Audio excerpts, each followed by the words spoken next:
দক্ষিণ আফ্রিকার বিস্তীর্ণ প্রান্তরে, যেখানে সভ্যতা এখনো পুরোপুরি পৌঁছাতে পারেনি, সেখানে বাস করে পৃথিবীর অন্যতম প্রাচীন আদিবাসী জনগোষ্ঠী খোই এবং শান। তারা যেভাবে চিন্তা করে, যেভাবে জীবনযাপন করে, তা আমাদের আধুনিক চোখে অনেকটাই অলৌকিক। কখনো অদ্ভুত, কখনো অবাক হতে হয়। চলুন আজ আমরা পা রাখি সেই রহস্যময় জগতে। খোই এবং শান এই দুই নাম অনেক সময় একসঙ্গে ব্যবহার করা হলেও এরা দুটো স্বতন্ত্র জনগোষ্ঠী। শান হলো মূলত শিকারী এবং সংগ্রাহক, তাদের জীবন জড়িয়ে আছে প্রকৃতির সঙ্গে। আর খোই ছিল পশুপালক, বিশেষত গরু এবং ছাগল পালন করে জীবনযাপন করত। তাদের বসবাস দক্ষিণ আফ্রিকা, নামিবিয়া, বাতসোয়ানা এবং অ্যাঙ্গোলার কিছু অংশে। এই জনগোষ্ঠীগুলোর বয়স প্রায় 20,000 বছরেরও বেশি। এরা আফ্রিকার প্রাচীনতম আদিবাসীদের একজন। শান জনগোষ্ঠীর গুহা চিত্রগুলো আজও বিজ্ঞানীদের অবাক করে। সেগুলোর মধ্যে রয়েছে শিকারের দৃশ্য, রহস্যময় নৃত্য এবং দেবতাদের চিত্র, যা তাদের বিশ্বাস এবং আধ্যাত্মিকতাকে প্রকাশ করে। শানদের ধর্মীয় বিশ্বাস এক গভীর আধ্যাত্মিকতায় ভরপুর। তারা বিশ্বাস করে গাওবা নামের এক আধ্যাত্মিক শক্তির উপর, যিনি ভালো কাজ করলে আশীর্বাদ দেন আর খারাপ কাজ করলে শাস্তি। আমরা যখন অসুস্থ হই তখন নৃত্য করি, ধোয়া ওঠাই, আর তারা তখন আমাদের সঙ্গে কথা বলে। এই নৃত্য শুধু চিকিৎসা নয়, আত্মিক সংযোগের পথ। তাদের এই ট্রান্স ডান্স আধুনিক গবেষকদের কাছে আজও এক বিস্ময়। বিজ্ঞানীরা বিশ্বাস করে এই এক ধরনের স্বেচ্ছামূলক স্নায়ুবিক ট্রান্স, যা কেবল 1000 বছরের অভ্যাসেই সম্ভব। শান সমাজের মূল ভিত্তি পারিবারিক বন্ধন এবং সমতা। এখানে ধনী গরিব, নেতা অনুগত এই বিভাজন নেই। সিদ্ধান্ত হয় গোষ্ঠীর সবাই মিলে।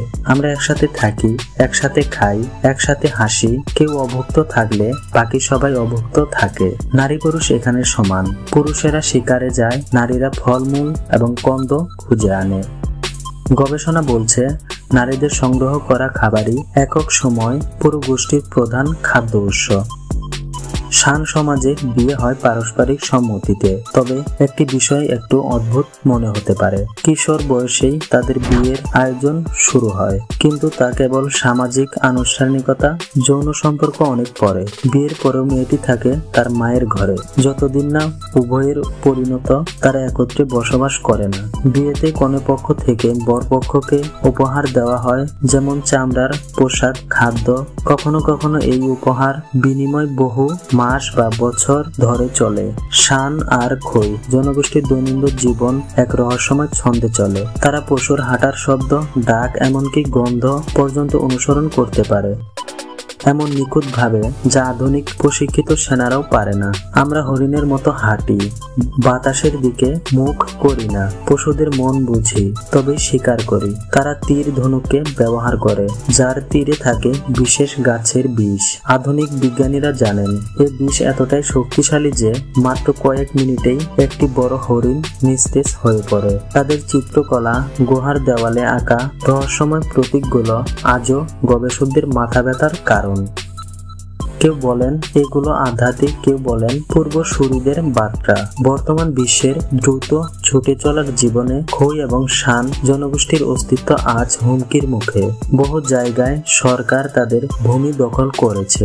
শিশুদের স্কুলে যেতে বাধ্য করা হচ্ছে যাতে তারা সভ্য হতে পারে। আমরা চাই তারা আধুনিক জ্ঞান অর্জন করুক, কিন্তু তারা যেন নিজেদের সংস্কৃতিও ভুলে না যায়।